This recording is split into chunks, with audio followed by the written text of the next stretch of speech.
মাথা এমনি গরম আছে, যা বলবি সোজা সাপটা বল। তাহলে শোনেন ভাই, বাজার কমিটির সকল সদস্য এবং যারা ছোট বড় ব্যবসার সাথে জড়িত আছেন তাদেরকে বলছি, আজ থেকে এই বাজার তথা আমাদের সাধ্যমতো সকল স্থানে কোনো প্রকার মারামারি, অন্যায়, অবিচার, চাঁদাবাজি করতে দেব না। আপনারা কি আমাদের সাথে আছেন? আমরা সকলে মিলে একটি পরিচ্ছন্ন ও দুর্নীতিমুক্ত দেশ গড়বো ইনশাআল্লাহ। কি ওরা তো বেশি লাফালাফি করছে। এই চল তো ওদের কলিজা টেনে বের করে দাড়ি পাল্লা ওজন দিয়ে দেখবো ওদের কত বড় হিম্মত। আসেন ভাই, আসেন আসেন। এই তোরাই,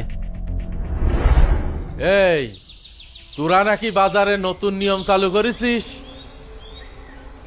শুনলাম তোরা আমাদের কোনো চাঁদা দিবি না, তোরা চাঁদা মুক্ত দুর্নীতি মুক্ত দেশ গড়বি। হ্যাঁ কাকা, এখন থেকে এই বাজারে কোনো প্রকার চাঁদাবাজি, মারামারি, অন্যায়, খুন, গুম কিচ্ছু হবে না। আমরা চাঁদাবাজি মুক্ত দেশ